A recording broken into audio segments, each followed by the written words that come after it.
Hi. How you doing? I'm good. How are you? I'm good.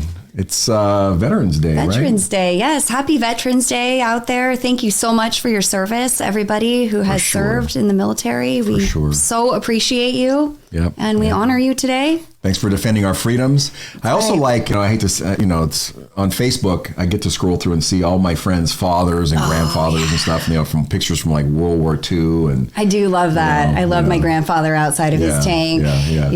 My father served during the Korean crisis, and he was on a submarine with Jimmy Carter. No way. Jimmy Carter was like an ensign or something. No, I guess he was you knew him. No. He said he remembers him by his teeth. He had his big teeth. He was smiling, Yeah. And so I actually wrote to Jimmy Carter years ago after my father died, and he never responded. But I said, my dad remembered you fondly. You were a nice guy. And what a neat story. Oh my gosh. Yeah. He was a super nice guy, but he didn't respond. So he was going through cancer treatments at the time. So I felt busy, Yeah, it might have been a little busy. What a neat story. So anyway, welcome to a place of possibility. I'm Richard Del Monte. What's my name again? I'm Angela Wright. Thanks for being here with us today. Yeah, we're happy to have you here. So what are we talking about today, Angela? Super interesting. Our clients are always asking us, what are other people doing? Or what are your other clients doing? Or am I your dumbest client? Yeah, right. For sure. And so we thought that we would pull back the curtain for you today and give you a look behind the scenes at some of the successes and some of the failures that we've witnessed over the last 30 years. And hopefully teach you some lessons here. Yep, hopefully some lessons and some interesting things to remember, right? What to do next time if you ever have a situation like this. So the first one is a story about a husband and wife living here in the Bay Area, and the one of the spouses had been gifted a home by his father. That part's important. Gifted, right? So the guy didn't actually inherit it from his father. He was actually given it. Mm-hmm. So when the father died, there was no stepped up basis or anything, and so they had it for a bunch of years as a rental, and then they just got kind of tired of being in the landlord business, and this house was having some problems, and it was older and stuff. So they wanted to make a trade and sell out of it, and we suggested that they consider using what's called a 1031 exchange and transfer the house, which is a tax-free way of selling your house. Let's talk about that, because we talk about it, we do an episode on real estate, and we talk about it there, but I think it's worth mentioning because it's a super important concept, and it's what made this talk about it a little bit. So if you sell a piece of business property, it could be a rental or a property you just use for appreciation, you have not rented it, but it's still, you're holding it for business, you can sell it. And you can, when you get the money from the title company, it goes to an independent person, a trustee or a 1031 facilitator. It could be a lawyer or facilitator. Mm-hmm. They hold the money separate from you. You don't get it yourself.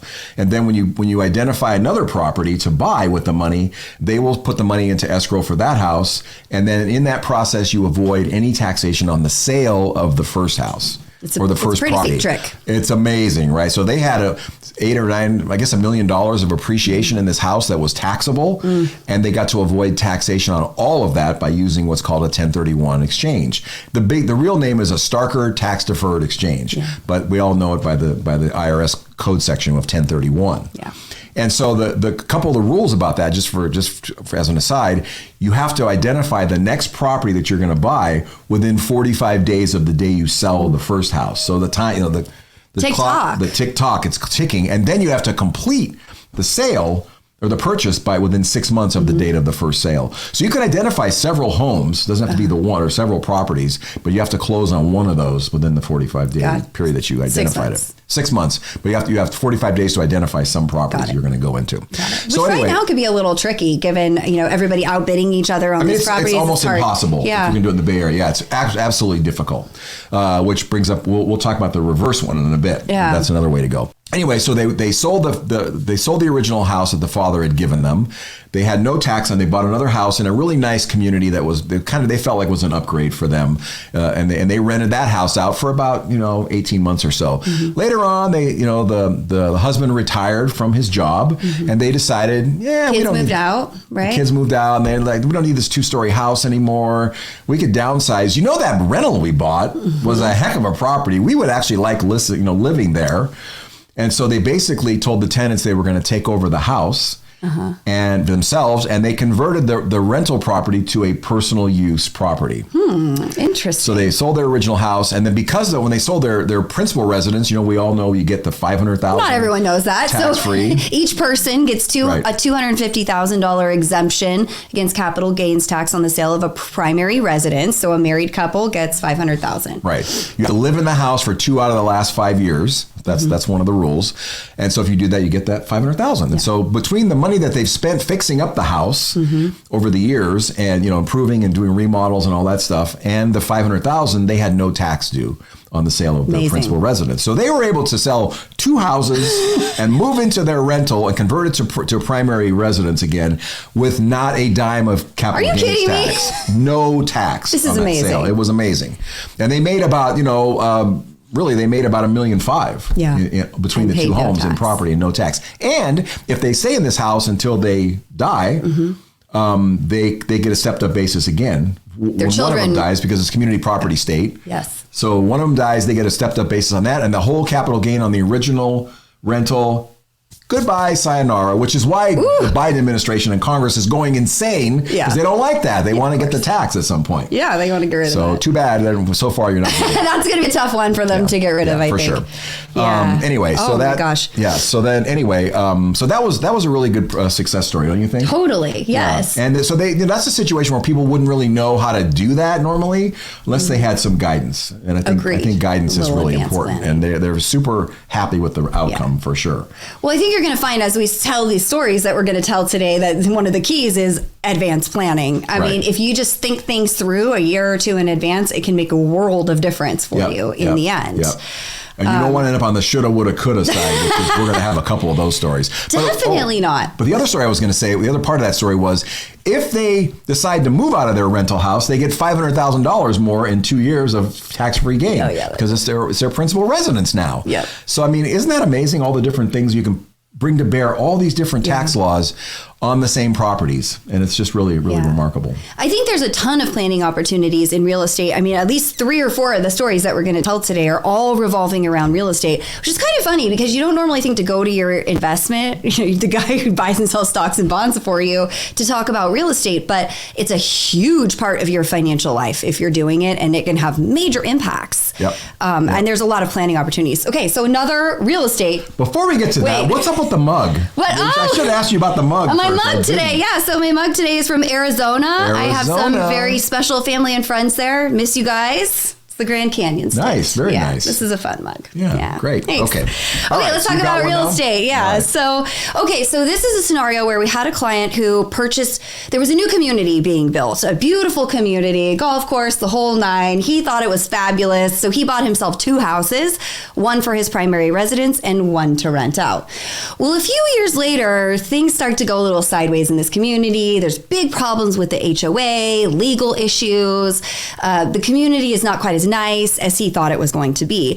And yet he's got 2 huge assets in this community, his rental and his primary residence. That's called overconcentration. Yes. Right? So if you saw our episode on real estate, he's geographically overconcentrated, and he realized it very quickly. It was staring him in the face with all these HOA issues. And so he thought, gosh, I have got to get one of these places out of here. And so what we did was use the 1031 exchange on the rental property to allow him to sell that home and purchase another home with no tax in a nice area that was, safe, free of legal issues. Oh, sorry. That's right. I forgot he bought 2 homes for the price of that one. So a cheaper but very nice area, a lower tax state. So he went out of California. Just so happened that he has a son living in that area, so the son can keep an eye on things for him. Although that's not necessary, and don't let that stop you from going out of state. Property managers are affordable, usually 8 to 10% of your gross rents. And when you find a good one, they do a good job for you. So don't let that stop you. But in this case, he had his son looking over his 2 rental properties. He was still living in this golfing community that he loved, and he paid no tax to get it out of that situation and diversify his rental income. It worked out really, really all the way around. 2 houses to appreciate now instead of 1. Exactly. And more rental income. Exactly. So that was a great success That was story. fabulous. Okay. Another rental story. Yeah, another rental story. You would think that investment advisors that wouldn't really know how many of those stories, but we see them. We're dealing with it constantly. All right, so this was a person who had some rentals during the big crash in 2007 and 08. They actually bought about 10 homes in Arizona. Yeah. And they were kind of modest homes for like $50,000 or so. Yeah. They made some money over time, but the problem was the caliber of the tenants was really low. And so they just had a lot of damage. The caliber of the tenants was low, and also the property managers was super low. This is the thing that everyone's afraid of happened to this client. Right. And so there was like showers that hadn't been looked at by the property manager for many years. There was mold. The walls were all rotting off and ripping off. And there was just, all these problems. Nightmare. And anyway, what happened was the cost per fixing all these problems that were developing was in excess of what the rents were on all 10 homes.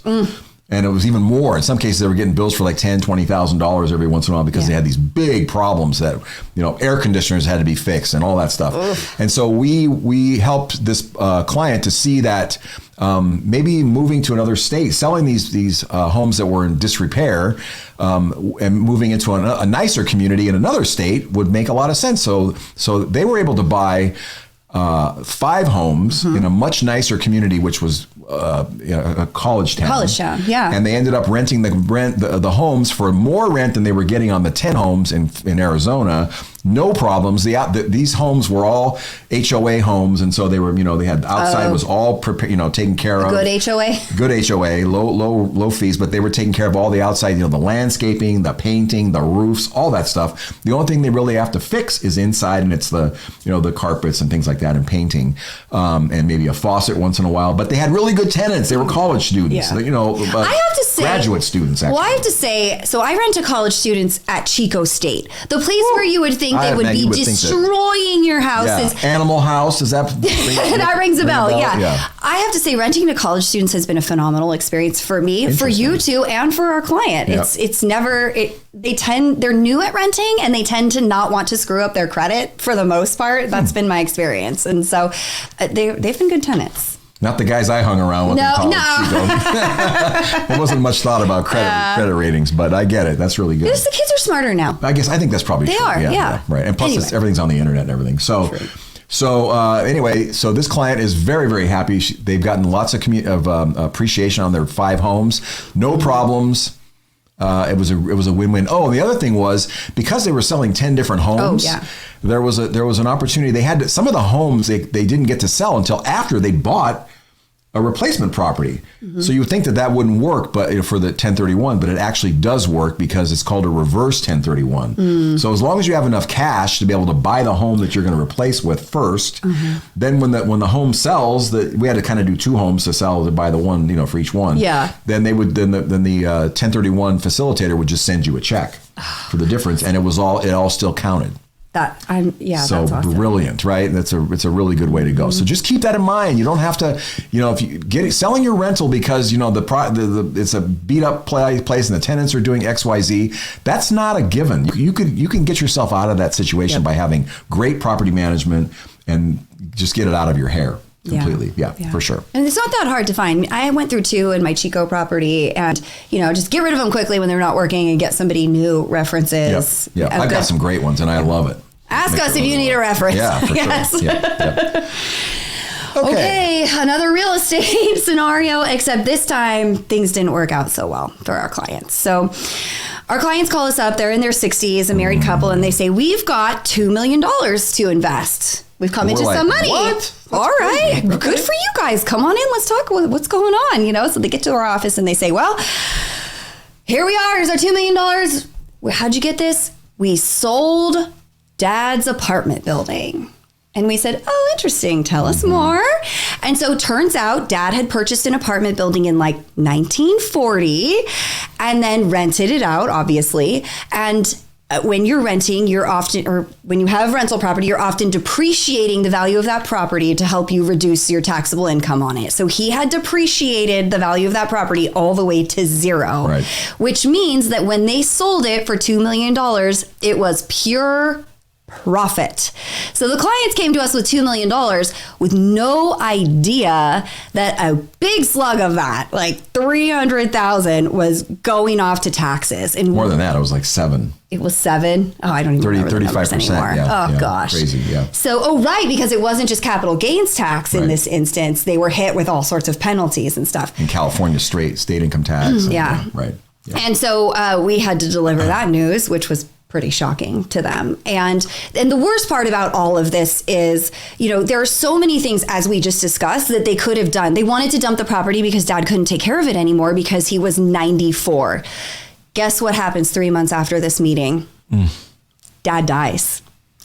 So they sold a property 3 months before Dad dies. Had they waited until he passed away, they would have received a step up in the basis on their inheritance, and there would have been no tax on the sale of that property. So not only did they not get to take advantage of any 1031, potentially putting them in other good rental situations for good cash flow, they missed that step up in basis. And we're not taking the hit for that because they didn't tell us before they did it. We're not taking responsibility for that. Yeah, but I mean, I think they should have. The lesson there is, right? This client had access to an advisor that would have told them to do very different things, and they didn't call us before they were just doing their thing. Like, love you guys. They were just doing their best. They didn't know unfortunately, any better. yeah. But so the lesson is if you're going to make a big transaction like that, get some professional help. Your CPA, your tax preparer, your investment advisor, somebody, get them on the hook and get some information before you do it, because these tax laws are very arcane and people just don't even think about them. Yeah. Yep. All right. Back to a positive story.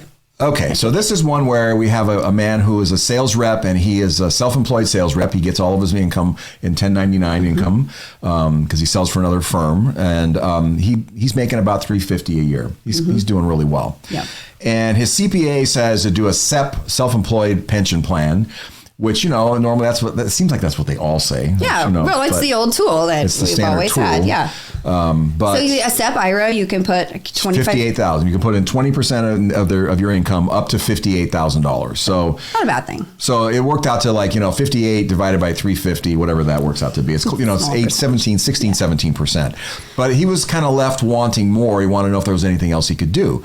So we said, well, what about doing a cash balance plan? A cash balance defined benefit plan. It's a form of defined benefit plan that actually allows him to put away $250,000 a year, tax deductible, into a retirement plan for himself. What's the catch? The catch is you have to be a little bit older to do that much. So he's like 62.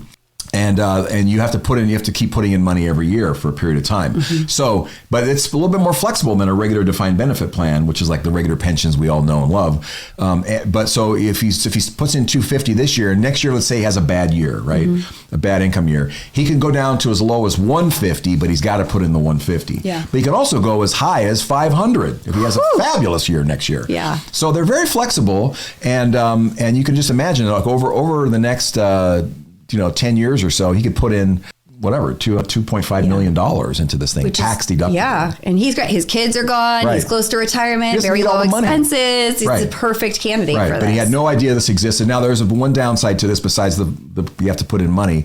That the other catch is that you have to pay a third party administrator to do the paperwork, like the accounting work. Oh, okay. Excuse me. Wait. So you're telling me I had to pay a TPA? Yeah. They cost $1,000 to $2,000 per year in order to put an additional $250,000 away. Yeah, I think the tax savings on that alone. Yeah, it's a no-brainer.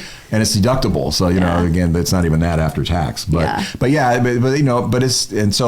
usually like $1,000 to $2,000 as a setup up front, and then $1,000 to $2,000 a year to go forward. But it's still great. Yeah.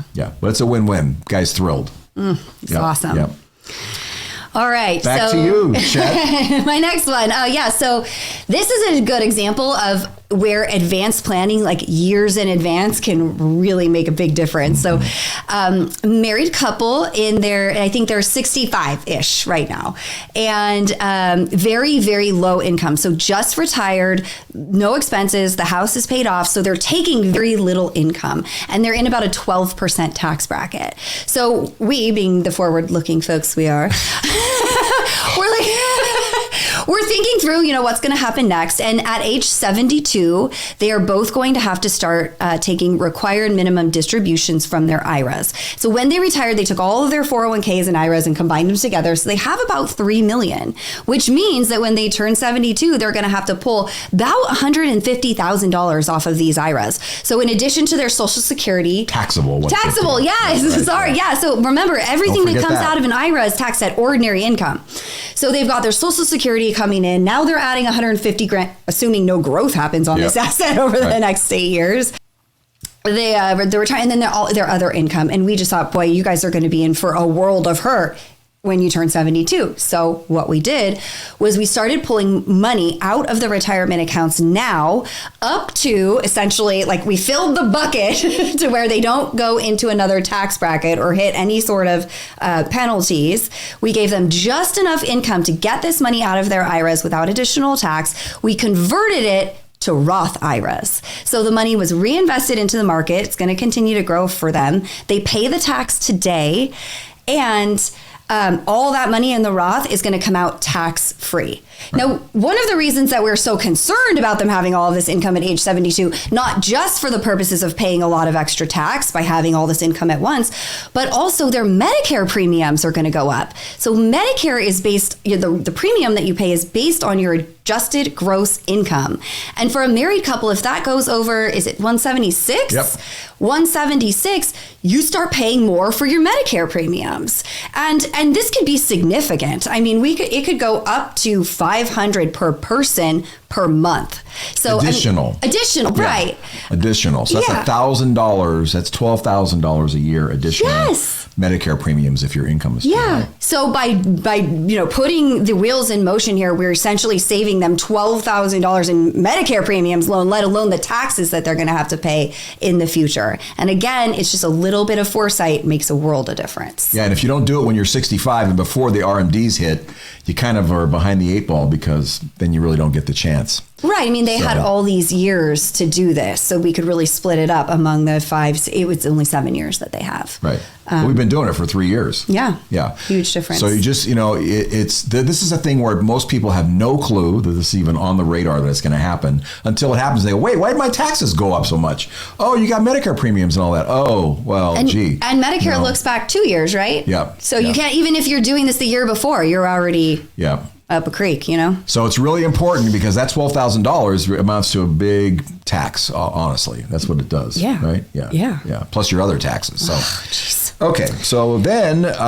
we have another situation where we had a client who actually sold a principal residence, and they had $1 million capital gain, a net of all the $500,000 and all the things we tried to do, all the games we tried to do. Sold a home in the Bay Area. It sounds like. The Bay Area, they had $1 million taxable, and so they asked if there was other ways to avoid the tax. And these people happen to be very philanthropically motivated, so they were doing about $40,000 a year in charitable contributions to their various things that they care about. So we suggested they consider doing a one-time contribution to what's called a donor advised fund. And donor advised fund is basically just an account that you set up. It's a charitable account. You can set them up at Fidelity, Vanguard, Charles Schwab, a bunch of different places do them. And once you make a contribution to the donor advised fund, you've made a charitable contribution right then and there. It's done. You don't have to even have any money go to another charity, because that donor advised fund is a charity in and of itself. And so that saved them about $70,000 in tax. Amazing. Which they were thrilled to get that. And the thing is, they're never going to have an opportunity. They're just going to be doing $40,000 a year every year. I mean, think about that. You get $25,000 of standard deduction anyway. So the only benefit they get on their annual contributions is like $15,000. Yeah. So this is they're going to get the whole benefit of this $200,000 contribution primarily, and they're doing it in a year when their tax rate is never going to be higher, right? Because they're going to go back to being regular people with not a lot of income after this. Yep. So it just made so much sense to do this, to accelerate this. Over the years, they can give the money from the donor advised fund to their favorite charities. In the meantime, the account will grow because it's invested, and so the amount they actually will give their benefit, their donees, is going to be much higher. Yeah. But then there's like a little bonus thing, right? Bonus on this one. Ding, ding, ding, ding. I love the layering on this. So they had the cash available to put in the donor advised fund. They had $1 million sitting in their checking account from the sale of the house.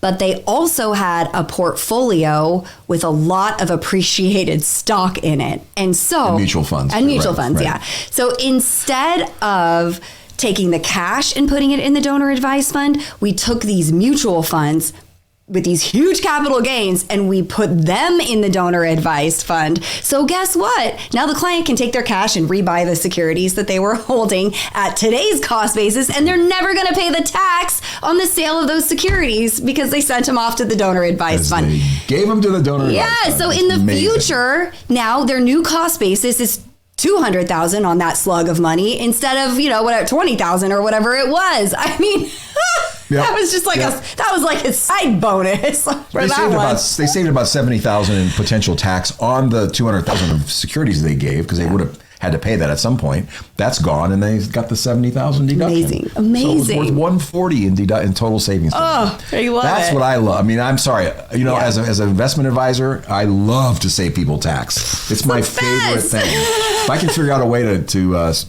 stick a knife in Uncle Sam's back, it makes me very happy. Agreed. I'm right there with you. Speaking of large portfolios with embedded gains. Oh, yeah. Oh, gosh. Okay. So another client, this happens a lot, clients with large gains in their portfolio. Just kidding. Okay, so here was a scenario in which the clients had all of their money in stocks and bonds, and we sit around talking about diversification. They were ready to buy some real estate, but they didn't have any cash available for a down payment. Typically on a rental property, you're putting 25% down. So they said, hey, can we sell some of our mutual funds for this money? And we thought, yeah, sure, maybe.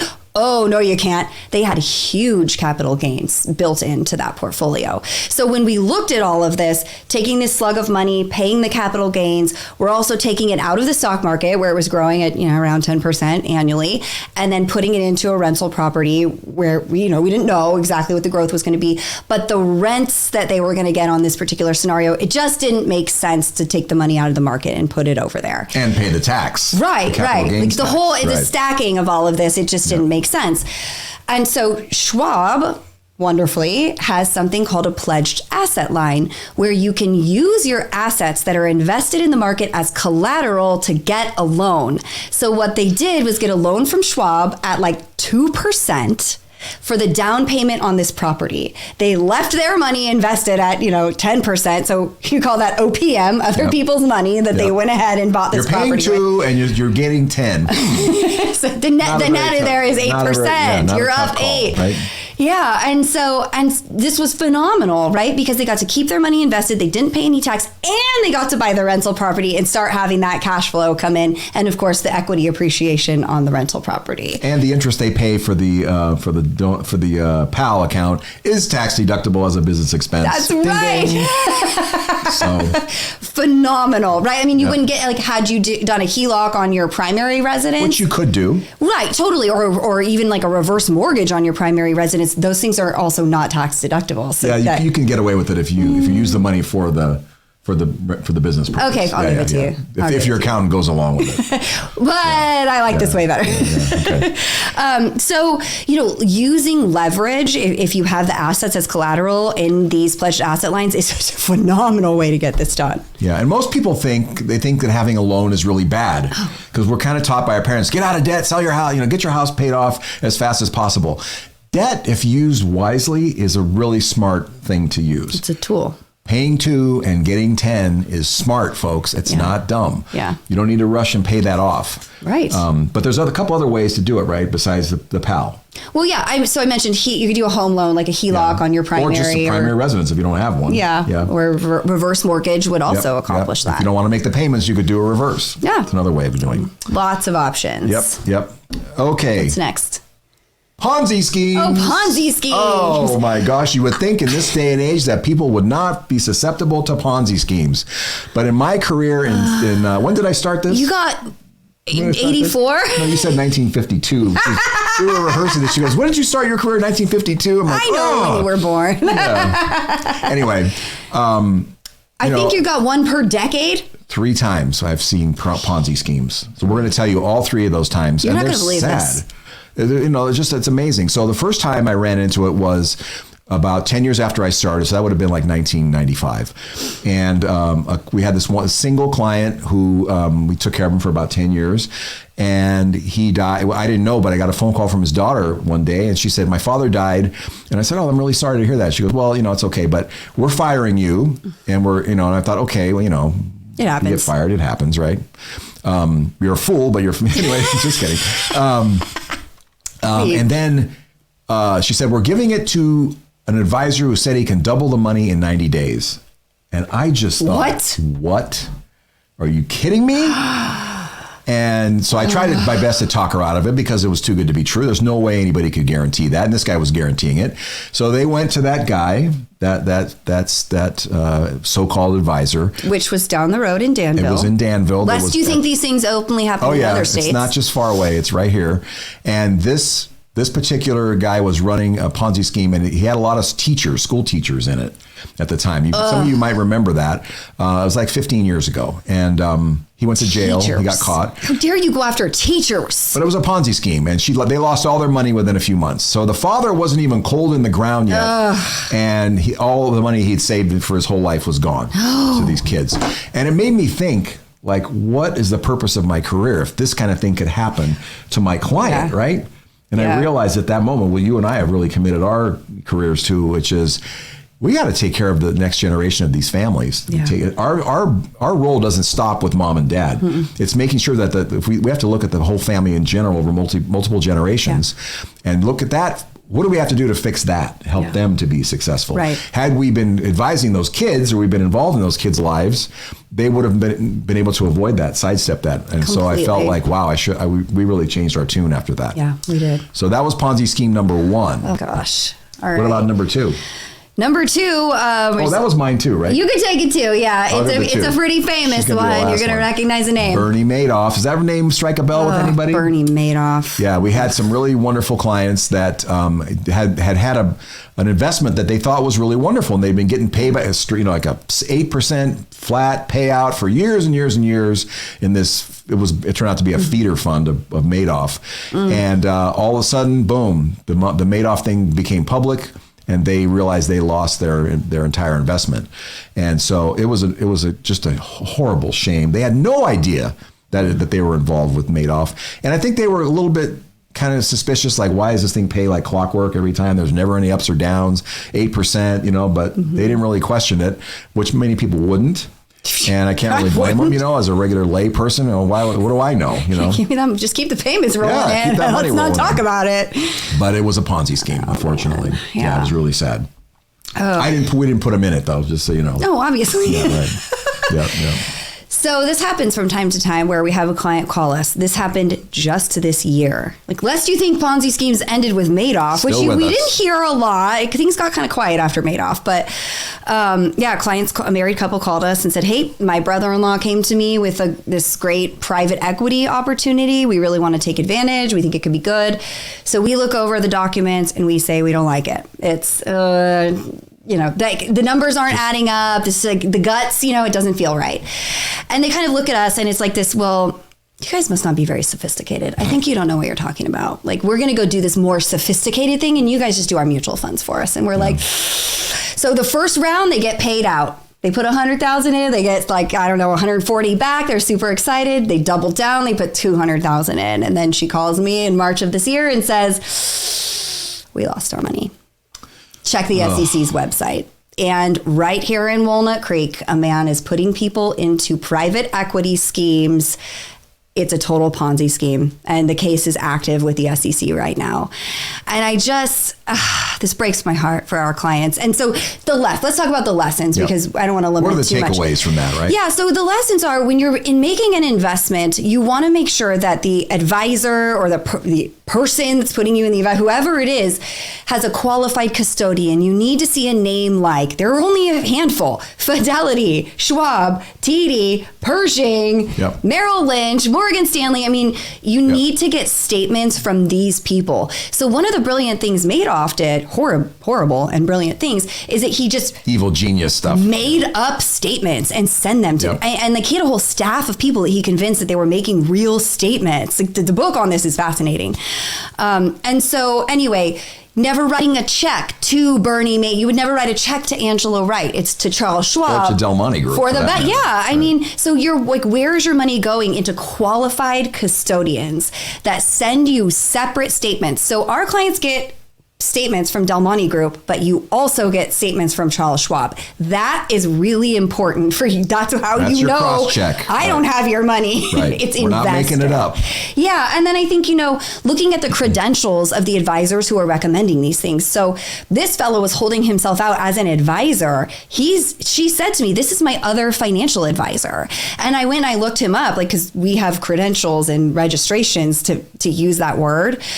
He's nowhere to be found. He's not even registered as a financial advisor. So in the wind. FINRA, you can Google this thing called broker check. Anyone who calls themselves an advisor will have something called a CRD number, and they're on there with all of their disclosures. So you need to be looking that up at the bare minimum. Not on there. It's 1-800-FBI. If you want to call.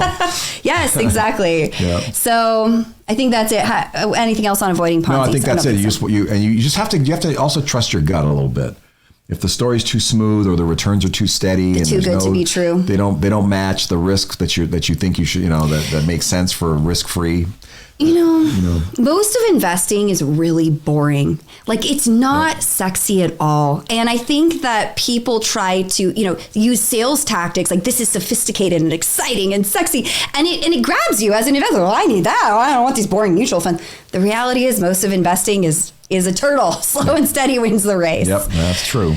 Okay, we have one more story. We're going to end on a positive note. Here's a good, heartwarming Hallmark success story, Hallmark. right? This is a Hallmark movie. So we had this one wonderful client who retired from a big utility company locally in about 2002. And I think they got $400,000 or $500,000 out, $400,000 I think it was. And they basically they invested the money in a balanced portfolio that was conservative, and they started taking out the monthly distributions that we told them they could take. And then about 15 years later, one of the parents died, and so they added a little bit more money, another $400,000. So they've got about $800,000 in now over this period of time, and they lived on the income, the income that the portfolio could actually generate. And so today, they've withdrawn since 2002 about $1.5 million. And they still have $1.4 million in their account. Okay, say the numbers again. They've withdrawn $1.5 million. They invested? They invested $800,000. Okay. They've withdrawn $1.5. They still have $1.4. Isn't that amazing? So, and this is nothing. There's no genius in this. It's just following the program. Many people look at that little pot of money as like a little pot of gold, and they want to hit it all the time. Like, oh, I want to go on vacation. I need to get my kid money. I want to put on a roof or whatever. This couple never did any of that stuff. They just stuck to their knitting. They took out what we told them they could take out, and they never varied. They gave themselves raises over the years, but they just didn't look at it like something they could tap. And I think the other thing they never did was get afraid when the markets were. Oh. They might have felt afraid, but they were afraid. They never did anything. Right. They never cashed out. They never said, "Oh, take me more conservative. I can't take this." They trusted. Right. They listened to our advice. They were teachable. Yeah. And they did exactly what we said, and they are now so much better off. Now they have houses on two coasts. Yeah. And they're just the most wonderful people among the most wonderful people that we know. And we're just really happy that they've had this success. Yeah. This is a really good example of where staying the course gets the job done. Yep. And that sounds so cliche. We always say it, but it's true. It's right here in black and white. It's amazing. Yep. Let's see if there's any questions coming. Are there any questions? There's a lot of stories. Are there any questions coming through? Question on what is an RMD? RMD. Good question. Great. RMD means required minimum distribution. You have to take these from qualified retirement plans like IRAs, rollover IRAs, 401k, 403b. So any retirement plan, essentially. When you turn 72, it used to be 70 and a half. 72 is a new rule. Yep. You have to take a distribution. There's a formula that's made by the IRS. There are tables based on your age and the amount of money in the account, and you have to distribute that every year. If you don't, there's a big fat penalty. Yep. I think it's 10% of what you were supposed to take out. You have to send that to the IRS along with the taxes. Plus, if you're in California, another 2.5, so it's 12.5 altogether. Yeah. Good question. Yep, that is good. And we tend to, we just fell victim to our own we tend to use like our own colloquial talk, conversation things, and we just assume that everybody knows what an RMD is. It's like two doctors here talking about myocarditis or something. And everyone's like, what? What are you talking about? No. Sorry about that. We need to be much more careful. That's a good question. Well, okay, so thank you so much for coming on this journey with us into a foray into our clients' lives. We hope that you learned something from their stories. Yeah, what to if do, nothing what else, not to get do. some help. Yeah, but it's for the voyeur, and if you really like, That's a fun one. these interesting stories. What are we talking about next time? Next time we're gonna skip the next podcast because it's Thanksgiving Day. We don't Happy Thanksgiving, everybody! Yeah, have a great Thanksgiving. And we're going to be talking to a mortgage broker, a wonderful mortgage broker who we both love very much, and she is going to be our first guest that we've had on this podcast. Yeah, so we're gonna do a deep dive into mortgages, and this is going to be for everybody, whether you're buying your first home or you're leveraging your seventh rental property. I think there's going to be something for you in here. So it should be a good one. And we're going to break it all the way down. So if you're not super familiar, this is for you. Yeah, exactly. And if your kids want to get involved in the first time home buying, have them watch as well. In the future ones, later on in the year and early next year, we're going to be covering things like how to make charitable contributions in the most tax efficient way that you can. Yeah. And also we're going to cover Prop 19, which really was a big change in the way people are operating. And we want you to understand the ins and outs and all that stuff and what it's going to mean to your kids, or to you if you're one of the kids, Yeah. So in the meantime, if you have any questions or comments for us about your own situation, we'd be happy to answer them. You can call us, call our firm, and we'll set up an appointment, or you can actually use our calendar entry thing on the entry thing. That fancy thing. I don't on our website, and you can make appointments. You can get a free 30-minute conversation with us. You can download the guide for the show in about a week on our website. That's right. And be sure to tell other people about it if it's something you think they would be interested in. Yeah. And also, if you're interested in a copy of our book, we have Endless Inheritance, which is the book that we wrote. And it's about how to deal with the exact problem that we talked about with Bob, who died, and his kids were not prepared. Yeah. Because unfortunately, when you leave money to kids, it is like they hit the lottery. Sometimes. If they're not prepared, unfortunately. Yeah. So thank you for being with us. Happy holidays as they start. And don't forget, you're invested, and so we are too. Thanks Take care, very much. everyone.